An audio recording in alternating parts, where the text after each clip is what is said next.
Hello coders, welcome back to our C programming series. आज की video में यार हम अहम टॉपिक के बारे में आज चर्चा करेंगे। जो टॉपिक है हमारा एरे। एरे को समझना है तो पहले ट्रेन के डिब्बों को समझना पड़ेगा। काइंड ऑफ ट्रेन के डिब्बे, जैसे कितने डिब्बे होते हैं, 65 60 जितने भी डिब्बे होते हैं, वन बाय वन जो एक दूसरे से अटैच होते हैं, ऐसे ही हमारा कुछ एरे होता है। और एरे को हम क्वेश्चन वाइज भी समझेंगे, उसके लिए हम कोड के ऊपर जंप करेंगे। बट उससे पहले हम एक बार थोड़ा इसी के बारे में देख लेते हैं कि उसके अंदर टॉपिक्स क्या क्या कवर करने वाले हैं। हमारा जो मेन गोल रहने वाला है वीडियो को, वो रहेगा कि हम एरे को समझेंगे और एरे के सिंटैक्स वगैरह को भी देखेंगे और हमें एरे की जरूरत क्यों पड़ती है उनके बारे में आज हम बात करेंगे। तो देखो, एरे हमारा क्या होता है, एक डेटा स्ट्रक्चर माना जाता है जिसके अंदर हम क्या करते हैं, काफी सारे डेटा को स्टोर करते हैं। जैसे इसकी जरूरत क्यों पड़ी, बेसिकली जैसे एग्जांपल के तौर पे मैं कहता हूं कि एक क्लासरूम में ना 5 स्टूडेंट के मार्क्स हैं, वो मार्क्स को आपको स्टोर करने हैं। सिर्फ 5 स्टूडेंट के एक सब्जेक्ट के हैं, उन मार्क्स को स्टोर करने। तो आप क्या करोगे बेसिकली, तो आप 5 वेरिएबल बना लोगे, num1 num2 या फिर abc करके 5 वेरिएबल बना लोगे। उनके अंदर इंटीजर डेटा डाल दोगे, कुछ भी, है ना। मैं बोलूंगा 10 स्टूडेंट के अगर आपको मार्क्स को स्टोर करवाना है, तब आप क्या करोगे, तब आप 10 वेरिएबल बना दोगे। अब वहीं मैंने बोल दिया कि 100 स्टूडेंट के आपको 100 स्टूडेंट के मार्क्स को आपको स्टोर करवाना है, तब आप क्या करोगे, तब थोड़ा हार्ड हो जाएगा। और वहीं मैं बोल दूं 500 या फिर 1000 स्टूडेंट के मार्क्स को आपको स्टोर करवाना है, तो क्या आप 1000 वेरिएबल लिखने चलोगे? नहीं ना, ऑब्वियसली नहीं, क्योंकि बहुत बड़ा हो जाएगा ये आप अगर कोड लिखने बैठोगे तो। और ये आप सही अप्रोच भी नहीं है क्वेश्चन को करने की, है ना।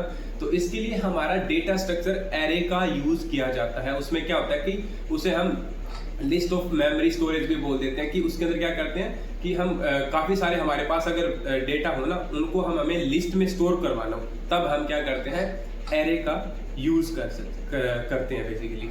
तो ये रहा हमारा एरे का कंसेप्ट। अब हम सिंटैक्स वाइज समझते हैं कोड के ऊपर जाकर। तो चलिए अभी एक बार हम कोड पे नजर दौड़ा लेते हैं।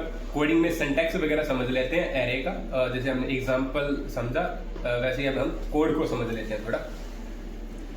देखो, पहले हम व्हाइट बोर्ड पे शिफ्ट हो जाते हैं। इस पे क्या चीज, हाँ जी, तो ये हमारी ना एक मेमोरी स्पेस है, ठीक है। ऐसे हमारी एक मेमोरी बनी हुई है। अब मेरे को क्या करना है, मेरे पास 5 डेटा है, 5 नंबर्स हैं, किसी स्टूडेंट के मार्क्स हैं, 5 एक स्टूडेंट है, उसके 5 सब्जेक्ट के मेरे पास मार्क्स पड़े हैं, ठीक है। मेरे को क्या करना है, उनको स्टोर करवाना है। तो जैसे ये एक मेमोरी स्पेस बनाई मैंने एरे के लिए। एरे को हम एक बार इस एग्जांपल से समझेंगे, ठीक है।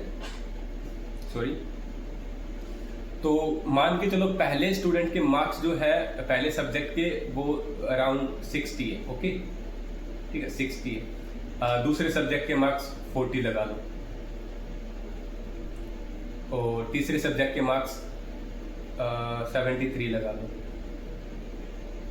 ठीक है। और फोर्थ सब्जेक्ट के मार्क्स 80 लगा लो, 80 हो जाएगी, ठीक है। और अपने फिफ्थ सब्जेक्ट के मार्क्स 55 लगा लेते, या फिर 60 लगा लेते, फिर से 60 लगा लेते, तो कुछ भी लगा लेते हैं।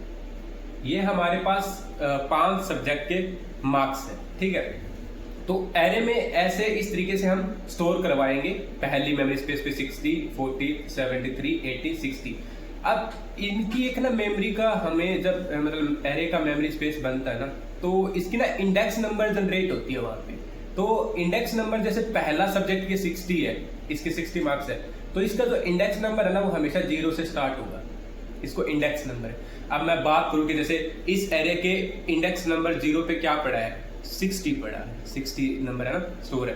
तो एरे का जो इंडेक्सिंग नंबर होता है ना, वो हमेशा 0 से स्टार्ट होता है। अब इंडेक्सिंग नंबर की क्या जरूरत है, क्या होता है ये, जब हमें एरे में से किसी भी नंबर को एक्सेस करना हो, है ना, किसी भी पोजीशंस तो होती होगी ना। जैसे मैंने बोल दिया कि 73 किस पोजीशन के ऊपर पड़ा है, तो 73 आप काउंट करोगे, कहां से स्टार्ट करोगे, 0 से काउंट स्टार्ट करना पड़ेगा। बेसिकली किसी एरे के अंदर किसी नंबर की पोजीशंस को अगर आपको जस्टिफाई करना है, उस पोजीशन के नंबर को आपको निकालना है, एक्सेस करना है, तो आपको इंडेक्स नंबर की जरूरत पड़ेगी। सिंपल सी चीज। तो जैसे ही मेरे को एक्सेस चाहिए 60 नंबर का, तो इंडेक्स नंबर क्या है, 0, तो उसकी पोजीशन क्या है, 60 की 0 पोजीशन पे पड़ा है। तो वही जो दूसरा नंबर जो आता है वो हमेशा फिर 1 आता है, 0 के बाद में 1 इंडेक्स आता है। फिर 2 इंडेक्स आ गया, ये 2 इंडेक्स हो गया, ये हमारा 3 इंडेक्स हो गया और ये हमारा 4 इंडेक्स हो गया। ठीक है, अब एरे का साइज तो हमारे पास 5 है। कैलकुलेट करो तो 1 2 3 4 5 नंबर्स पड़े हैं, तो एरे का साइज क्या हो गया? 5 हो गया। बट हमारे इंडेक्सिंग नंबर कहाँ से स्टार्ट हो रहे हैं? 0 से स्टार्ट हो रहे हैं, तो इसलिए 5 का जो 5 साइज का एरे है उसका लास्ट इंडेक्स नंबर क्या हो गया? 4। मान के चलो हमारे पास ना एक एरे है n नंबर की, तो उसका फाइनल इंडेक्स नंबर क्या रहेगा? n-1, वो हमारा इंडेक्स नंबर रहेगा। जैसे एरे का साइज अभी 5, तो इंडेक्स नंबर कहाँ तक चल रहा है?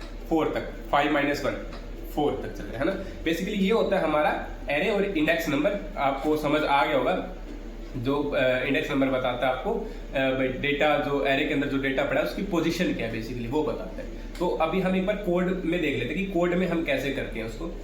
तो हमें क्या करना है कि एरे जब हम बनाते हैं ना, तो उसका डेटा टाइप भी हमें जस्टिफाई करना पड़ता है। एक वेरिएबल की तरह ही होता है काइंड, जैसे एक वेरिएबल को हम डेटा टाइप बना के देते हैं, वैसे एरे को हमें डेटा टाइप भी देना पड़ता है, क्योंकि हमें बताना तो पड़ेगा ना जो एरे हमने बनाई है उसके अंदर जो डेटा प्रेजेंट है वो किस डेटा टाइप का, वो इंटीजर नंबर है या फिर बुलियन उस एरे के अंदर प्रेजेंट है या फिर कैरेक्टर टाइप का एरे, वो बताना पड़ता है। तो बेसिकली हम इंट सबसे पहले डेटा टाइप देंगे। अब हमें मार्क्स को स्टोर करवाना है, तो मैं वेरिएबल का नाम भी मार्क्स रख लेता हूँ। मार्क्स इक्वल्स टू ये होता है हमारा जो आपके स्क्वायर ब्रैकेट्स हैं, इनको स्क्वायर ब्रैकेट्स बोलते हैं। स्क्वायर ब्रैकेट्स यहाँ पे हमें साइज बताना पड़ता है कि हमारी एरे का जो साइज है बेसिकली वो क्या रहने वाला है। जैसे मैंने यहाँ पे 5 डाले, तो मैंने बता दिया कि अभी जो एरे बनाने वाला हूँ मैं, उसका जो साइज रहेगा उस एरे का वो 5 रहेगा। या फिर आप कुछ ना भी डालो इसके अंदर, कोई जरूरी नहीं है। नहीं डालोगे तो आप एरे का साइज कितना भी कर सकते हो बेसिकली, है ना, कितना भी बढ़ा सकते हो, वो मैटर नहीं करता। अगर अभी आपने 5 डाल दिया तो फिर ये इंपॉर्टेंट हो गया कि एरे का साइज है वो 5 ही रहना चाहिए। ठीक है, अगर नहीं डालोगे तो आप एरे को कितनी भी बड़ी कर सकते हो। ठीक है, एम्प्टी स्क्वायर ब्रैकेट छोड़ दो फिर। तो इक्वल टू का साइन, करली ब्रैकेट शुरू, करली ब्रैकेट बंद। इसके बीच में हमें वो डेटा को रखना पड़ेगा जो हमने बनाया। जैसे हमने भी क्या बनाया, ये 60 40 73 है ना, ये हम तो 60 कोमा सेपरेटेड रहता है एरे के अंदर। ये अभी हमें कोमा लगाना पड़ेगा, दूसरी वैल्यू डालेंगे तो क्या था 40 73, या फिर कुछ भी डाल ही सकते हो, 40 73 80, फिर से हमने आई थिंक 60 डाला था ना, 60 डाला। ठीक है, और इसके बाद में हमें सेमीकोलन का यूज करना पड़ेगा। सेमीकोलन मैंडेटरी रहता है हमारे लास्ट लाइन के। जैसे हमारे इंग्लिश में क्या होता है, फुल स्टॉप होता है, भाई हमारा यहाँ पे सेमीकोलन का यूज करते हैं हम कोडिंग में। तो ये हमारा एरे बन गया, ये हमारा प्रॉपर एरे बन गया। यही सिंटैक्स होता है हमारे एरे का। तो देखो ये क्या है, 60 पे, अब 60 जो पड़ा वो 0th पोजीशन पे पड़ा है, तो इंडेक्स नंबर क्या हो गया इसका 0। 40 जो है, 40 का पोजीशन क्या है, इंडेक्स नंबर क्या है, पोजीशन या फिर इंडेक्स नंबर, एक ही बात है। अब इंडेक्स नंबर इसका 1 है। तो अब मेरे को देखो एरे तो मैंने बना दिया। पहले तो एक ही वेरिएबल में एक ही नंबर डलता था, तो मैं उसको डायरेक्टली वेरिएबल का नाम देके प्रिंट करवा देता था। अभी मेरे को क्या करना है, एरे के अंदर अब मेरे को 73, इस एरे में से खाली 73 को एक्सेस करना है। तो मैं कैसे करूंगा, तो अब वो एक्सेस करना कैसे करता है वो हम देख लेते हैं। जैसे आउटपुट के लिए हम क्या यूज करते हैं, प्रिंटफ, है ना, जो हमारी stdio.h लाइब्रेरी से इंपोर्ट होके आ रहा है, वही हम प्रिंटफ फंक्शन का यूज करते हैं। प्रिंटफ मेथड को मैंने कॉल किया। अब फॉर्मेट स्पेसिफायर हम यूज करते हैं, इंटीजर नंबर है तो फॉर्मेट स्पेसिफायर का यूज हमें करना पड़ेगा। तो हम क्या लगाएंगे इंटीजर के लिए %d, ठीक है, और उसके बाद में कोमा लगा के अब हमें क्या करना है, 73 को, खाली 73 को प्रिंट करवाना है इस एरे में से, मार्क्स एरे में से 73 को हमें प्रिंट करवाना है। तो 73 की हम पोजीशन देख लेते हैं ना, तो ये क्या है, 0 इंडेक्स, 1 इंडेक्स और 2 इंडेक्स। 73 का क्या है, 2 इंडेक्स है। यहाँ पे भी देख लेते हैं 73 किस पोजीशन के ऊपर पड़ा है, सेकंड पोजीशन के ऊपर पड़ा है बेसिकली। तो हमारा इंडेक्स नंबर क्या हो गया 2। तो हम क्या करेंगे, और ये हमारा 73 किस एरे में पड़ा है, उस एरे का नाम क्या है, उस वेरिएबल का नाम बेसिकली मार्क्स नाम है। तो हम क्या यूज करेंगे, मार्क्स का यूज करेंगे, स्क्वायर ब्रैकेट लगाएंगे क्योंकि वो एरे में से हम उसको एक्सेस कर रहे हैं। और पोजीशन नंबर, किस पोजीशन नंबर के मतलब किस पोजीशन नंबर पे जो डेटा पड़ा है वो एक्सेस करना है। जो 2 इंडेक्स नंबर पे डेटा पड़ा है उसको हमें एक्सेस करना है। तो 2 पे कौन पड़ा है 73, तो आउटपुट हमारी एक्सपेक्टेड जो होने वाली है वो 2 होने वाली है। अभी हम जैसे कोड को रन करते हैं तो हमें पता लग जाएगा। जैसे मैं कोड को रन किया मैंने, बिल्कुल हमारे पास 73 को हमने एक्सेस कर लिया। वैसे ही मान के चलो मेरे को 80 को एक्सेस करना हो, तो 80 को अगर मेरे को एक्सेस करना हो तो 1 बढ़ गया, हमारा इंडेक्स नंबर क्या हो गया, 2 की बजाय 3 हो गया। तो मैं 3 का यूज करके देखता हूँ, 80 आ गया, बिल्कुल सही है। अगर मेरे को 60 को एक्सेस करना हो तो 0 इंडेक्स नंबर, हमने जैसे बात करी है कि हमने जो इंडेक्स नंबर हमारी एरे की 0 से स्टार्ट होती है, तो हमने क्या किया 0 का यूज करके आउटपुट ली, तो हमारे पास क्या आ गया 60 आ गया है। ठीक है, तो ये रहा हमारा एरे के कॉन्सेप्ट जिसे मैंने आपको बता दिया। ठीक है, अब एरे का ना हमें साइज निकालना हो तो वो कैसे निकालते हैं। एरे का साइज, अगर हम बात करें एरे की साइज की, तो एरे का साइज जो एक नंबर रहने वाला है, तो मैं क्या करूंगा, एक इंटीजर वेरिएबल बनाना पड़ेगा, क्योंकि उसके अंदर उसके साइज को मैं स्टोर करवाऊंगा। तो एक साइज नाम का मैंने वेरिएबल बना लिया। तो क्योंकि आगे आप में जाके ना हमें जरूरत पड़ जाती है कि जैसे लीड कोड वगैरह या फिर अलग अलग प्लेटफॉर्म पे आप कोड करोगे, तब आपको साइज निकालना पड़ेगा, मे बी किसी का निकालना पड़ जाए किसी एरे का, तो वहां पे आपको इस फॉर्मूले की जरूरत पड़ेगी, इसीलिए मैं आपको ये बता रहा हूं। तो सबसे पहले हमें साइज ऑफ का यूज करेंगे। साइज ऑफ के अंदर हमें किसका साइज निकालना है, इस मार्क्स एरे का साइज निकालना है बेसिकली। ठीक है, और divide by size of marks 0 index पे, 0 इंडेक्स का हम यूज करेंगे। अभी मैं इसके फॉर्मूले को एक्सप्लेन करूंगा, उससे पहले एक बार मैं आउटपुट देख लेता हूं कि हमारी एक्सपेक्टेड आउटपुट 5 आ भी रही है कि नहीं आ रही। ठीक है, बाद में इसको मैं एक्सप्लेन भी करूंगा आपके सामने। तो साइज वेरिएबल का एक बार हम यूज करके देख लेते हैं कि यहाँ पे क्या आउटपुट आती है। अगर हमारा फॉर्मूला बिल्कुल सही है तो 5 आना चाहिए। बिल्कुल हमारा साइज ऑफ 5 आ चुका है। साइज ऑफ एरे इज ये, इसका ऐसे यूज करते हैं। ठीक है, साइज ऑफ एरे इज 5। तो हमारा जो एरे का साइज है वो 5 हो, हमने कैलकुलेट अच्छे से कर लिया है। अब ये आया कैसे, एक बार हम साइज को एक्सप्लेन कर लेते कि हमारे पास साइज आया कैसे।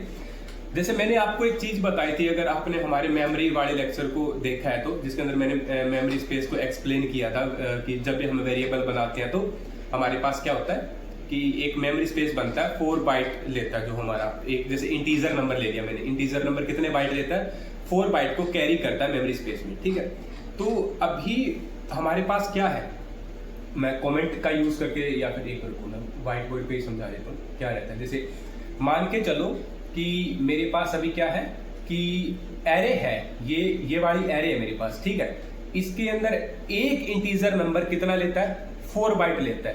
तो एक इंटीजर नंबर कितना लेता है, 4 बाइट लेता है। बट मेरे पास कितने इंटीजर नंबर है, 5 है।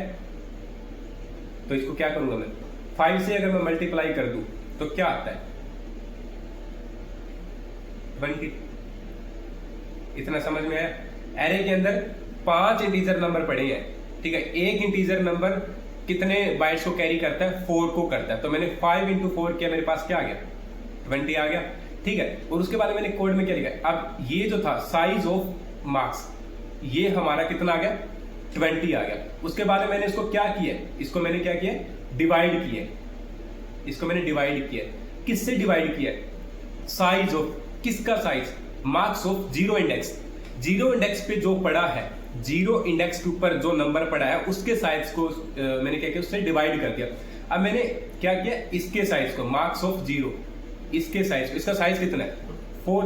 तो मैंने क्या किया, इसके साइज क्या है 4। गौर से देखिए फिर से, साइज ऑफ मार्क्स 0 मतलब 0 इंडेक्स पे जो एक इंटीजर नंबर पड़ा है उसके साइज से मैंने इसको क्या कर दिया, डिवाइड कर दिया। तो अगर आप इसको डिवाइड करते हो तो आपके पास आउटपुट क्या आती है, 5 आती है। तो एरे का साइज क्या बनेगा हमारा 5 हो गया। वैसे ही अगर आप एक ना खुद से कैलकुलेट करना, ठीक है, एक एरे लेना, 7 या 8 नंबर्स उसमें स्टोर करना, फिर उसके बाद में आप एक बार कैलकुलेट करके देख लेना मेमोरी वगैरह। ठीक है, जैसे आप डिवाइड करोगे उस हिसाब से आ जाएगा। जैसे 8 नंबर्स है, 4 into 8 कितना हो गया 32 ही होता है है ना। 32 को फिर उसके बाद में आप 0 इंडेक्स से डिवाइड करोगे, 4 से डिवाइड करोगे, वही 8 आ गया, तो साइज भी क्या बन गया, 8 बन गया। तो मेमोरी स्पेस के अकॉर्डिंग ऐसे हमारा साइज बन जाता है, ठीक है।